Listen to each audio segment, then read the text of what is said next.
خوتي خواتاتي اهلا وسهلا مرحبا بكم يا جماعة الخير مساء الخير عليكم وزن الفلاون والسلام عليكم. J'espère que vous allez bien, j'espère que vous vous portez bien, j'espère que vous terminez bien ce mois de janvier en début de toutes les incertitudes et de toutes les difficultés. On va consacrer aujourd'hui, ya jma'a, j'aimerais bien que vous me suiviez, que vous soyez concentrés pour parler d'une utopie en Algérie, du nouveau pouvoir algérien. Le système de Bol est en train de nous vendre une utopie qui est dangereuse, qui va nous coûter énormément d'argent et on va gaspiller beaucoup d'argent sans absolument rien gagner et on va se retrouver avec des retards de sous-développement et des scandales de corruption et de mauvaise gestion encore plus graves que ce que nous avions subi à l'époque de Bouteflika. La nouvelle utopie, c'est le train dans le désert. Hadra, depuis 2022, le système Tebboune Abdelmadjid Tebboune en personne, ses ministres veulent faire croire aux Algériennes et aux Algériens que l'Algérie peut construire des trains dans le désert, que l'Algérie veut rattraper son retard et qu'elle veut connecter toutes ces grandes villes, notamment celles du sud du pays. On essaie de nous faire croire que l'Algérie pourrait être comme les pays européens, comme les pays développés, d'un pays connecté et le développement du train, c'est la solution à tous nos problèmes. C'est ce qu'on essaie de nous faire croire. Et bien sûr, on fait ces affirmations sans études, sans expertise, sans débat contradictoire, sans vraiment des enquêtes sur le terrain qui démontrent le bien fondé de ces vrais pro. Est-ce que l'Algérie, réellement, a besoin de développer le train dans le désert? Je rappelle juste, Yashma'a, que nous ne sommes pas comme les pays européens qui sont d'une superficie simple. La majorité des pays où le train est hyper développé, il y a deux catégories de pays, ou les pays européens de l'Europe occidentale qui ont des superficies limitées, c'est-à-dire qu'une seule wilaya en Algérie, elle est plus grande qu'un pays comme la France, ou comme l'Allemagne, ou comme l'Espagne, ou comme la Belgique, ou la Hollande, ou l'Italie, ou l'Angleterre. Nous sommes un grand pays. Nous sommes le plus vaste pays du continent africain. On fait partie des 20 plus grands territoires, ou des 20 plus grands pays géographiquement parlant. Les rares autres pays grands géographiquement qui ont du train, qui développent le train, c'est des puissances mondiales, hyper riches, hyper développées et hyper industrialisées, comme la Chine, les États-Unis d'Amérique par exemple, ou la Russie, même la Russie, le train n'est peut-être pas aussi développé que dans la Chine et les États-Unis d'Amérique. Donc, on va consacrer à cette thématique plusieurs émissions. D'abord, un fait. Qu'est-ce qui s'est passé pour qu'on parle de cette émission, pour qu'on fasse cette émission, pour qu'on parle de ce sujet. Alors, le 16 janvier dernier, journal officiel, un décret présidentiel est apparu, où l'Algérie va donner 432 milliards de dinars, il y a un équivalent de 3,2 milliards de dollars, plus de 432 milliards de dinars, l'équivalent de 3,2 milliards de dollars pour la construction de nouveaux chemins de fer. Les 3,2 milliards de dollars vont essentiellement être consacrés au fameux projet, le grand projet que Tebboune veut porter, dont il parle depuis 2022. Et d'ailleurs, il est souvent très énervé dans les conseils de ministres depuis la fin de l'année 2022 à cause de ce projet qui n'avance pas. C'est le fameux projet de chemin de fer, de train Tindouf-Béchar. Un projet de 950 km de train en double voie en plein désert entre Béchar et Tindouf, un désert très compliqué avec beaucoup de dunes, avec des reliefs très complexes, etc. Et ce projet, l'Algérie a choisi une compagnie chinoise, la China Railway Construction Corporation, CRCC, avec la partenariat avec la COSIDER, qui devrait donc achever ce projet en 2026.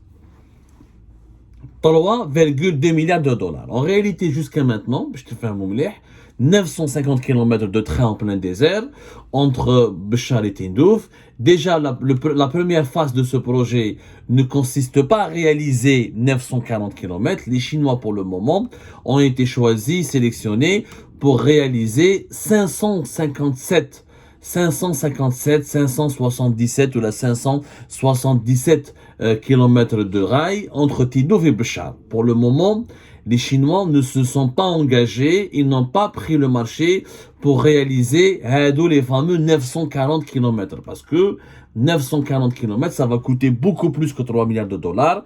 Les 3,2 milliards de dollars, c'est pour réaliser 500 et quelques. C'est la première phase. La première phase, c'est pour un train entre Béchar et Tindouf. C'est extrêmement cher et c'est extrêmement coûteux.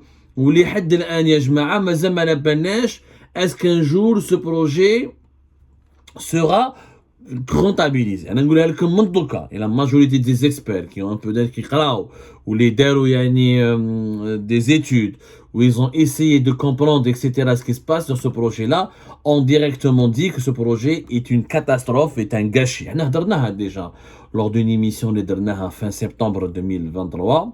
قلنا بلي 3 milliards de dollars pour un train Béchar Tindouf est une véritable folie. Et on a expliqué que la première tranche consiste à financer 557 km. Et les 3 milliards,2, c'est uniquement pour 577 ou la 575 km. Pour réaliser les 940 km de train entre Tindouf et Béchar, il faudra rajouter au bas mot 1 voire 2 milliards de dollars supplémentaires. C'est-à-dire que la totalité de ce projet risque de nous coûter, il va nous coûter, pas risque de nous coûter, plus de 5 milliards de dollars. Et je mets à construire un train en Europe, sur des plaines, ou là en France ou là en Allemagne, n'a rien à voir de construire des trains en plein désert avec des dunes, avec des reliefs, avec des terrains, une nature, une géologie, une géographie totalement compliquée. Il faut savoir que ce projet nécessitera, je vais vous donner quelques chiffres, 24 ouvrages ferroviaires, 183 ouvrages hydrauliques, 2 gares, وحدة في عبادلة في بشار qui est située à 88 km au sud de Béchar, ou وحدة dans la région de Hamada, 6 gares de croisement de train. C'est énormément d'ouvrages, c'est énormément de tunnels. Il faudra un tunnel d'une centaine de mètres de longueur. Il faut déjà pratiquement une centaine de, si ce n'est pas plus. Donc c'est beaucoup de tunnels parce que la géographie, c'est du désert, et je mets à Sahara. Sahara, on ne construit pas le désert. Quelle est l'utilité de ce projet? Pour l'exploitation des mines de fer de Rajbilet qui sont situées eux-mêmes, ces mines-là elles-mêmes sont situées à une centaine, 100 et quelques kilomètres, 109, 110 kilomètres à Tindouf. Il faudra donc transporter ce minerai vers Béchar parce que à Béchar déjà, il y a un train qui relie à Oran, qui relie la ville de Béchar à Oran. Est-ce que l'exportation du fer lui-même ne rapporte pas à l'Algérie 3 milliards de dollars? Déjà, pour transporter du fer de Brejbia jusqu'à Béchar, ça va nous coûter plus de 5 milliards de dollars, si ce n'est pas 6. Si ce n'est pas 6, la première tranche 557,77, 575 km 3,2 pour aller jusqu'à 940 qui est la totalité du projet. Il est possible que cela va nous coûter 6 milliards, et 3 milliards de dollars supplémentaires. Il y a toujours un surcoût, les matières premières, leur cours va changer, il faut du rail. Le coût les Chinois vont demander une réévaluation, certainement. Il faudra donc peut-être des nouvelles contraintes techniques, des problématiques climatiques, l'extrême chaleur. Comment est-ce que le chantier pourrait être construit en plein mois d'août ou là en plein mois de juillet? Il y aura toujours des retards et des surcoûts supplémentaires liés à la difficulté du terrain. Sahara ya jma'a. Donc le projet ADA et tous les experts que j'ai consultés, les avis les mieux informés donc qui connaissent le secteur ferroviaire, ça va nous coûter 6 milliards de dollars. Tu vas transporter du fer. Je vous l'intelligence de l'Algérie. Les exportations du fer en 2022, c'était 1,5 milliard de dollars. Donc on va dépenser 6 milliards de dollars pour exporter du fer qui va peut-être nous rapporter 2 milliards de dollars. Le fer de Rajbilet. Attendez les chiffres. Combien, grâce à l'exploitation du minerai de fer de Rajbilet, on pourra exporter? Moi, je vois les exportations algériennes. La science. Les exportations hors hydrocarbures de l'Algérie. On va parler exportation hors hydrocarbures.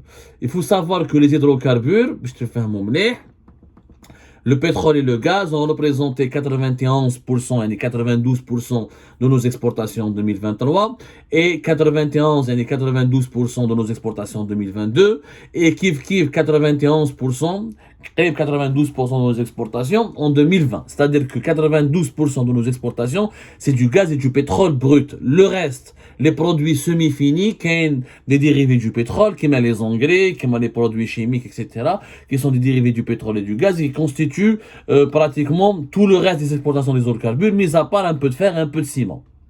Et un peu de date, etc. Qui je vois les produits semi-finis.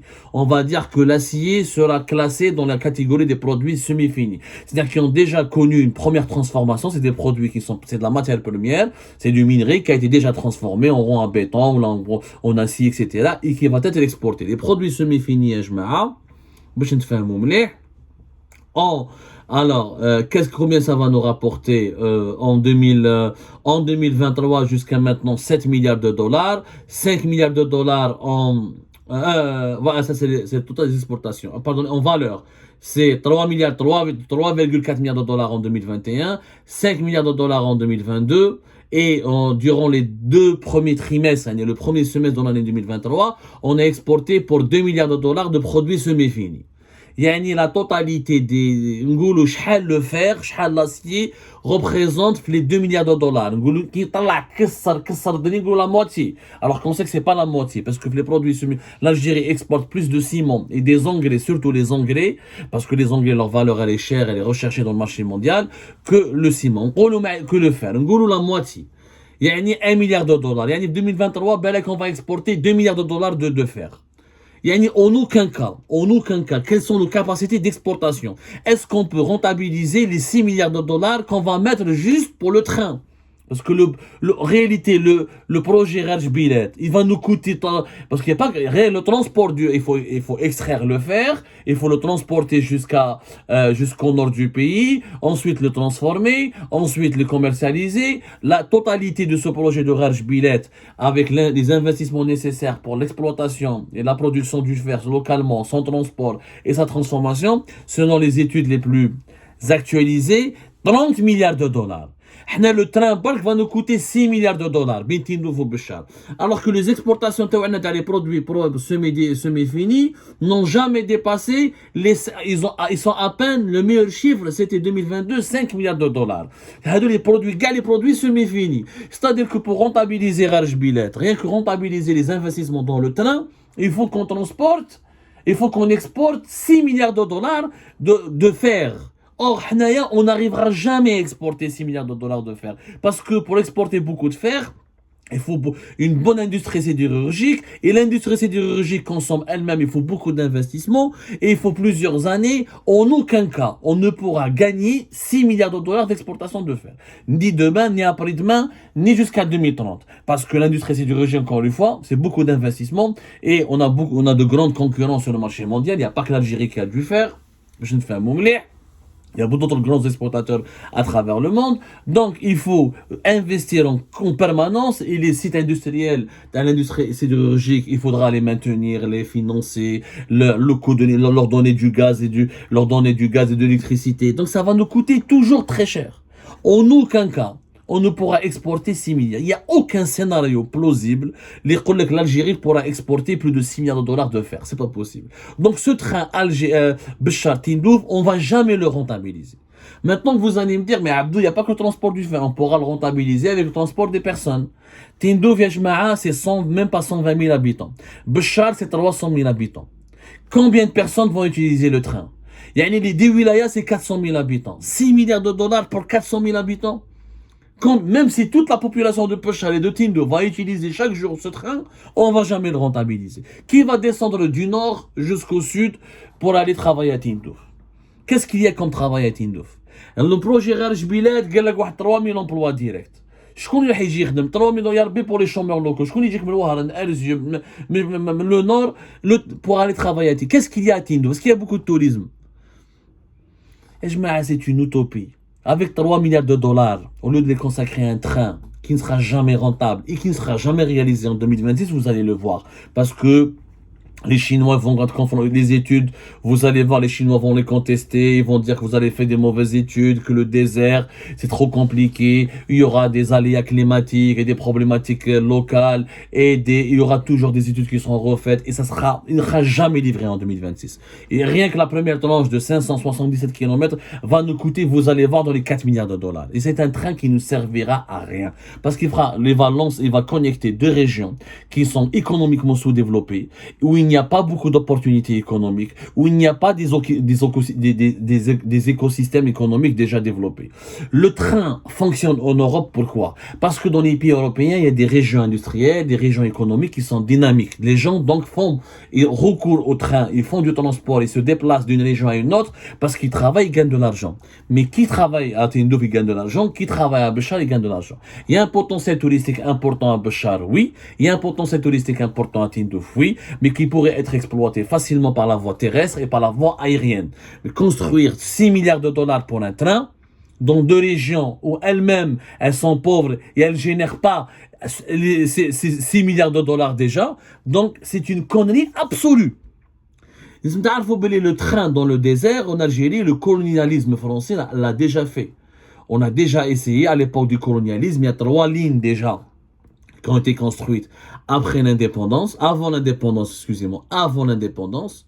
c'était la ligne Béchar al-Oran, 648 km, la ligne Ain Melilla Togourt, 410 km, la ligne Bourzoul-Roi, 250 km. Alors, c'est des projets qui existaient avant l'indépendance et qui reliaient le nord à des localités, à des régions désertiques. La ligne, par exemple, à Oran-Béchar est un cas concret. Jamais nous n'avons rentabilisé Oran-Béchar. Le train Oran-Béchar ne fonctionne jamais bien. Il n'a jamais été rentabilisé. Il a été réalisé en 1906 par les Français, par le colonialisme français. Il a été fermé par les autorités algériennes dans les années 80, 1980, parce que il n'est pas rentable, il n'est pas intéressant, il n'est pas, voilà. On n'a jamais pu, c'est très compliqué de gérer un train et de le rentabiliser sur 600 km et quelques entre deux régions qui ne génèrent pas beaucoup d'argent. L'Algérie a repris ce projet en 2010. Il a été d'ailleurs fermé, même à l'époque du colonialisme. Le train Oran-Béchar ne fonctionnait pas tout le temps parce qu'il y avait souvent l'ensablement, les tempêtes de sable, et c'était très compliqué de faire fonctionner ce train. Maintenant, avec les nouvelles technologies, etc., on peut bien sûr faire marcher un train dans le sud.